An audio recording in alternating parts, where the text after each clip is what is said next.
Welcome to back. Naresh Kaushik. आप सभी को नमस्कार।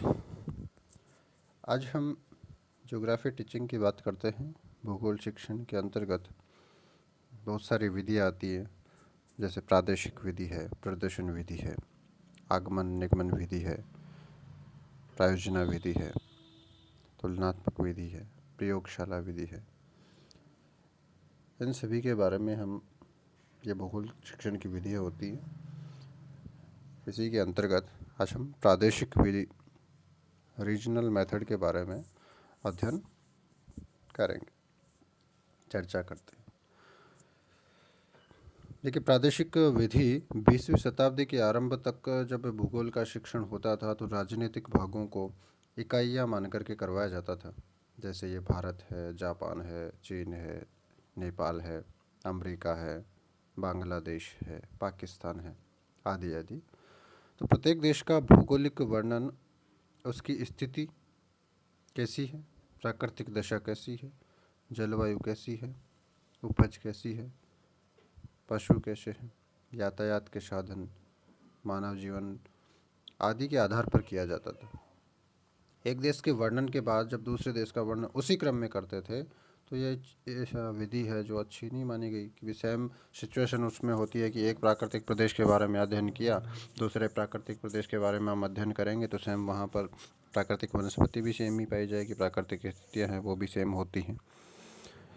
तो ऐसे इंटरेस्ट वाली बात छात्रों में नहीं होती है। इससे बालकों का समय अधिक नष्ट होता है और विषय भी हमारा कठिन लगता है, नीरस हो जाता है। तो भूगोल का वैज्ञानिक ढंग से पढ़ाने के लिए यह विभाजन उपयुक्त सिद्ध नहीं हुआ। तो 1905 में सबसे पहले प्रादेशिक विधि को स्थापित करने का श्रेय हर्बर्टसन महोदय को जाता है। एजे हर्बर्टसन महोदय ने 1905 में पृथ्वी को 18 विशाल प्राकृतिक प्रदेशों में बांटा और उसी समय से भूगोल प्राकृतिक प्रदेशों के आधार पर पढ़ाया जाने लगा। किसी एक भूखंड को प्राकृतिक प्रदेश हम कह सकते हैं जिसका धरातल, जलवायु, वनस्पति, मानव जीवन, पशु संपदा ये सभी समान हो। इसी क्रम में हर्बर्टसन महोदय ने प्राकृतिक प्रदेश की परिभाषा दी है कि प्राकृतिक प्रदेशों का मुख्य आधार प्राय उसकी प्राकृतिक वनस्पति है जो बहुत कुछ अंशों में जलवायु के भेद पर निर्भर करती है। उनका कहने का मतलब है कि प्राकृतिक प्रदेशों का मुख्य आधार उस वहाँ पर पाए जाने वाली, पनपने वाली, उपजने वाली जो वनस्पति होती है वह है, और उसका प्रकार किस पर निर्भर करेगा, वहाँ उस क्षेत्र में, उस प्रदेश विशेष में किस प्रकार की जलवायु पाई जाती है, उसके हिसाब से वहाँ कर प्राकृतिक वनस्पति उत्पन्न होती है। तो इस पद्धति के अंतर्गत हम देखें कि राजनीतिक इकाई को लेकर के ये नहीं चलते हैं, अपितु एक प्राकृतिक दशा, धरातल, जलवायु, प्राकृतिक वनस्पति, इन सभी प्रदेशों को एक साथ इनका लेकर के अध्ययन करना छात्रों को कराते हैं। और इस प्रकार प्रादेशिक विधि से तात्पर्य हम सार रूप में समझें तो संपूर्ण विश्व को विभिन्न प्राकृतिक प्रदेशों में विभक्त करना और प्रत्येक प्राकृतिक विभाग का कुछ निश्चित शीर्षकों के अंतर्गत अध्ययन किया जाता है। और ये निष्कर्ष जो मुख्य शीर्षक बिंदु हैं अध्ययन के, वो हम कुछ इस प्रकार से देखते हैं। पहले देखा जाता है पाठ्य प्रदेश, यानी इसकी स्पष्ट व्याख्या, उसकी सीमाओं का निर्धारण करना। जैसे टुंड्रा प्रदेश की स्थिति किस प्रकार की है, उसकी सीमा का निर्धारण किया। या हम बात करें कि राजस्थान प्रदेश विशेष की, तो राजस्थान प्रदेश विशेष की जो सीमा है, वहाँ की स्थिति है, उसके बारे में हमें अध्ययन करना होगा। दूसरा, स्थिति की बात कर रहे हैं तो जिस भी प्रदेश का हम अध्ययन करना चाह रहे हैं उसका संसार में क्या स्थान है, क्या लोकेशन पे वह देश या प्रदेश स्थित है, या अन्य देशों के साथ में उसके संबंध किस प्रकार के हैं, इन सभी का हमें अध्ययन करना होगा। तीसरा आता है क्षेत्रफल। वहाँ का क्षेत्रफल कितना है, अक्षांश और देशांतर रेखाओं से उसकी दूरी कैसी है, भूमध्य रेखा, कर्क रेखा, मकर रेखा से किस प्रकार से दूरी में अवस्थित हैं। इसी तरीके से प्राकृतिक रचना की बात करते हैं तो नदियाँ और उनका जो प्रवाह क्षेत्र है पहाड़ी मैदानों में स्थित है, वन मरुस्थलीय भाग में स्थित है,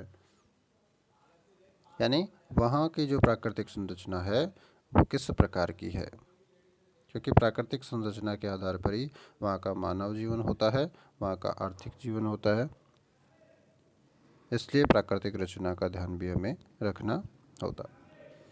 नेक्स्ट हम बात करते हैं जलवायु की, यानी वहाँ पर पाई जाने वाली जलवायु किस प्रकार की है।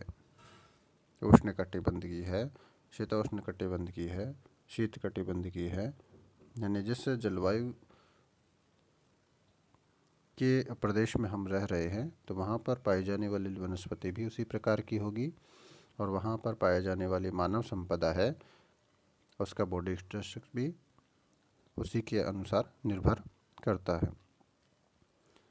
समताप की रेखाएं कैसे हैं, जनवरी माह में, जुलाई माह में किस प्रकार की हैं, वायु भार कैसा है, वहाँ पर पाई जाने वाली जो वर्षा है उसका वितरण किस प्रकार से है, मुख्यतः वर्षा किस माह में अधिक मात्रा में होती है, मानसून की वर्षा कब होती है, इसका भी हमें ज्ञान रखना आवश्यक होता है। नेक्स्ट हम बात करते हैं पशु संपदा की, यानी पालतू व जंगली पशुओं का ज्ञान हमें उसमें ध्यान होना चाहिए कि पालतू पशु कितने प्रतिशत हैं, जंगली पशु कितने प्रतिशत हैं, उसका भी हमें ध्यान होना चाहिए, क्योंकि आर्थिक नियोजन में पशु संपदा अपना अहम रोल अदा करती है। पशुपालन बहुत अच्छी भूमिका निभाता है। इसी तरीके से खनिज संपदा की बात करते हैं तो भिन्न भिन्न खनिजों का महत्व क्या है और वे कहाँ पर पाए जाते हैं, किसी विशेष प्रदेश में किसी विशेष खनिज की बहुलता है, इस प्रकार से अध्ययन हमें रखना होता है। और अंतिम बात करते हैं मानवीय और आर्थिक मुद्दों की, जिसमें व्यापार, उद्योग धंधे, जनसंख्या, नगर, यातायात के साधन, ये सारा जानकारी हमें होनी चाहिए। जैसे मान लीजिए हम कोई इंडस्ट्री स्थापित कर रहे हैं और इंडस्ट्री स्थापित करेंगे तो हमें वहाँ की मानव संपदा के बारे में भी जानना होगा, क्योंकि वहाँ पर श्रम की आवश्यकता हमें पड़ेगी तो लोगों के लिए, उसके लिए लोग भी आवश्यक हैं, क्योंकि श्रमिक वर्ग किसी भी उद्योग धंधे को विकसित करने में अपना अहम योगदान देते हैं। यातायात के साधनों की बात करते हैं, हम कोई इंडस्ट्री में हमारी कोई उपज पैदा करते हैं, प्रोडक्ट हमने उत्पन्न किया, आवश्यकता से अधिक हमने उत्पन्न किया है तो उसको हम मार्केट में एक्सपोर्ट भी करेंगे। मार्केट तक ले जाने के लिए, मंडियों तक ले जाने के लिए हमारे पास में यातायात के साधनों की आवश्यकता भी पड़ती है। तो इस तरीके से अपना आर्थिक और मानवीय जो संसाधन है उसके बारे में भी ध्यान होना आवश्यक है। तो सार रूप में कहें कि विधि के द्वारा जब हम प्रादेशिक विधि के द्वारा अध्ययन करते हैं तो भूगोल का विस्तृत जो पाठ्यक्रम है उसको मौखिक विधि से सीमित समय में हम आसानी से अध्ययन करा सकते हैं। शीर्षकों से संबंधित जो सारांश होगा उसको हम श्यामपट्ट पर लिख सकते हैं। दूसरी एक और बात कि प्रादेशिक विधि छोटी कक्षाओं में सफल नहीं है। क्यों? क्योंकि छोटे स्तर के जो बालक हैं उनकी मानसिक योग्यता है वो कम होती है, इसलिए यह छोटी कक्षाओं में सफल नहीं है, अपितु माध्यमिक और उच्च माध्यमिक स्तर पर यह श्रेष्ठ प्रणाली के रूप में यह विकसित होती है। अब हम बात करते हैं रीजनल मेथड के कुछ मेरिट्स की बात करते हैं, गुण क्या हैं प्रादेशिक विधि के। सबसे पहला तो समय और शक्ति की बचत होती है, समय भी कम लगता है और इसमें पावर भी कम लगती है। दूसरा, छात्रों को व्यक्तिगत कार्य करने का अवसर मिलता है, यानी जब रीजनल किसी भी रीजन का छात्र अध्ययन करेगा तो पर्सनली रूप से उसको करना होगा, जितने भी डाटा कलेक्शन करने होंगे, आंकड़े जुटाएंगे, वो सब पर्सनली व्यक्ति करता है, तो उसमें छात्रों का सीधा सीधा व्यक्तिगत कार्य करने का अवसर प्रदान यह विधि करती है। नेक्स्ट है भौगोलिक अध्ययन क्रमिक ढंग से किया जाता है, यानी सिस्टमेटिक ढंग से इसमें ज्योग्राफिकल स्टडी होती है, जिस प्रकार से हमने पूर्व में पढ़ा है कि अध्ययन क्षेत्र के लिए मुख्य बिंदु होते हैं, शीर्षकों के माध्यम से हम इस विधि का अध्ययन करते हैं। तो हमने पाठ्य प्रदेश की बात की, हमने स्थिति की बात की, हमने क्षेत्रफल की बात की, हमने जलवायु की बात की। इस प्रकार से हमने जो चर्चा की, तो वो क्या हुआ, एक ज्योग्राफिकल दृष्टि से सिस्टमेटिक मेथड से। इसलिए ये क्या है, भौगोलिक अध्ययन का क्रमिक अध्ययन करती है। नेक्स्ट है ये कि मनोवैज्ञानिक विधि है जिसमें शिक्षक ज्ञात से अज्ञात की ओर अग्रसर होता है। इस प्रकार से कि जिस प्रकार मान लीजिए हमें किसी विशेष प्रदेश के बारे में थोड़ी बहुत जानकारी है, अब उस जानकारी को हम अज्ञात क्षेत्र की ओर ले जाते हैं। मान लीजिए हमारे प्रदेश में जल संसाधन है, अब उनका स्रोत भूगर्भ में कितना है उसका हम अध्ययन करेंगे। खनिज संसाधन है, हमें पता है कि ये खनिज संसाधन हो सकते हैं, लेकिन जब हम खनिज संसाधन के लिए खुदाई करते हैं भूगर्भ में, तो बहुत सारे अनेक प्रकार के खनिज हमें प्राप्त होते हैं। तो वो ज्ञात से अज्ञात की ओर है। हमें थोड़ा बहुत उसका पता था, लेकिन बहुत कुछ नहीं पता था, उसके बारे में भी हमने पता करने का प्रयास किया है। तो ज्ञात से अज्ञात की ओर इसमें अग्रसर टीचर होता है। नेक्स्ट है छात्रों को अपने वातावरण को समझने की योग्यता का विकास होता है। यानी जिस प्रकार का उसका वातावरण है, उस वातावरण का प्रभाव छात्र पर और छात्र के द्वारा किया जाने वाला का जो कार्य है उस पर भी पड़ता है। इसलिए प्रादेशिक विधि के द्वारा जब बच्चा उस विशेष प्रदेश का अध्ययन करेगा, तो उस विशेष प्रदेश में किस प्रकार का वातावरण है उसको विस्तृत ज्ञान यह विधि प्रदान करवाती है। वह जान पाएगा कि हमारे प्राकृतिक प्रदेश में किस प्रकार की जनसंख्या निवास करती है, आर्थिक नियोजन हम किस प्रकार से कर सकते हैं, किस प्रकार की मानव संपदा है, किस प्रकार के उद्योग धंधे विकसित हैं, आर्थिक क्रियाकलापों में किस प्रकार के संसाधन हमारी सहायता करते हैं, सिंचाई के साधन हमारे किस प्रकार से सहायता कर रहे हैं, प्राकृतिक संरचना किस प्रकार की है, इन सभी का ज्ञान बच्चे को प्राप्त होता है। तो इससे वह अपने वातावरण को समझता है। नेक्स्ट है कि विधि विविधता में एकता की संकल्पना को स्पष्ट करती है, क्योंकि हमारा प्रदेश है वो उसमें विभिन्न प्रकार की संरचना पाई जा सकती है। दूसरे प्रदेश का हम अध्ययन करेंगे, वहाँ पर अलग प्रकार की संरचना पाई जाती है। तो अनेकता में एकता की संकल्पना है, उसको यह विधि साकार करती है।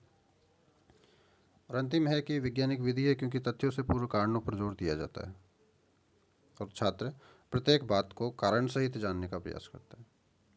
यानी जो भी कार्य हम इसमें करने वाले हैं उस कार्य का क्या कारण है। हमें यहाँ पर विशेष संदर्भ में हमने अध्ययन किया, राजस्थान के पश्चिमी भागों में वर्षा कम होती है। अब उस वर्षा कम होने का क्या कारण है उसका छात्र अध्ययन करेगा, कारण जानने का प्रयास करेगा कि इधर पश्चिमी बेल्ट में बजाय पूर्वी क्षेत्र के वर्षा कम होने का क्या कारण है। यानी उससे पूर्व जो कारण विशेष हैं उसको जानने का प्रयास किया। और जब छात्र प्रत्येक बात को कारण से जानने का प्रयास करता है, इसका मतलब वो साइंटिफिक मेथड के अंतर्गत आता है। अब हम बात करते हैं डीमेरिट्स की। प्रादेशिक विधि के दोषों की हम बात करें, देखिए सबसे पहले तो यह विधि केवल उसी में अपनाई जा सकती है जब छात्र उसके भौगोलिक तथ्यों और सामान्य विचारों को जान ले। यानी जिस प्रदेश का हमें अध्ययन करना है उस प्रदेश के बारे में जो भौगोलिक तथ्य हैं उनका ज्ञान हमें होना आवश्यक होता है। और अगर ज्ञान नहीं है, मान लीजिए हम साइबेरिया की बात करते हैं, हम भारत की बात करते हैं, हम चीन की बात करते हैं, हम रूस की बात करते हैं, किसी विशेष प्रदेश के संदर्भ में हमें अध्ययन करना है, तो वहाँ की जो स्थिति है उसके बारे में हमें ज्ञान होना अति आवश्यक है। क्योंकि अगर ज्ञान नहीं होगा तो हम उसका अध्ययन प्रॉपर रूप से नहीं कर पाएंगे। दूसरा, यह विधि छोटी कक्षाओं के लिए उपयुक्त नहीं है, क्योंकि छोटी कक्षाओं का मानसिक स्तर होता है बालकों का वो कम होता है। इस वजह से यह विधि है जो माध्यमिक और उच्च माध्यमिक स्तर है उसके लिए उपयुक्त होती है, छोटी कक्षाओं के लिए उपयुक्त नहीं है। तीसरा, छात्रों की रुचि कम करती है। छात्रों की रुचि इस प्रकार से कम होती है कि एक प्राकृतिक प्रदेश का अध्ययन करने के बाद में, जैसे मान लीजिए हम दूसरे प्राकृतिक प्रदेश का अध्ययन कर रहे हैं, तो लगभग प्राकृतिक जो संरचना होगी सेम सी होती है, एक समान होती है। एक समान जब होगी तो छात्र एक समान ही उसको पढ़ेंगे, इसलिए तथ्यों की पुनरावृत्ति होगी और उस पुनरावृत्ति के कारण बच्चों की रुचि कम हो जाएगी, इसलिए छात्रों की रुचि यह विधि कम करती है। नेक्स्ट है, कहीं कहीं प्रदेशों के नामकरण में विविधता आ जाती है और जिसके कारण भ्रम की स्थिति उत्पन्न होती है। नाम की विविधता के कारण भ्रम होता है। एक ही नाम है, अलग अलग प्रदेशों में अलग अलग भागों में उसको अलग अलग नाम से जाना जाता है। अब यह नाम की विविधता है वो भ्रम उत्पन्न करती है कि यह कौन से प्रदेश का नाम है, यह कहाँ पर कौन से प्रदेश का नाम है। ऐसे कन्फ्यूजन वाली स्थिति हमारे सामने होती है इस वजह से। दूसरा एक और है कि किसी प्राकृतिक प्रदेश की निश्चित सीमाएं पूर्णता नहीं होती। राजनीतिक दृष्टि से तो हमने सीमाएं बना रखी हैं, लेकिन प्राकृतिक दृष्टि से हम किसी भी देश की सीमाओं का पूर्ण आकलन हम नहीं कर सकते हैं, इसलिए यह प्रादेशिक विधि का मुख्य दोष होता है। Okay, thank you. अगर आप मेरे चैनल पर नए हैं तो सबसे पहले चैनल को लाइक करें, शेयर करें, सब्सक्राइब करें और बेल आइकन को प्रेस करें ताकि आप तक नवीन जो नोटिफिकेशन है, अद्यतन जानकारी है शिक्षा से संबंधित, वह शीघ्र पहुंच सके। थैंक यू, धन्यवाद।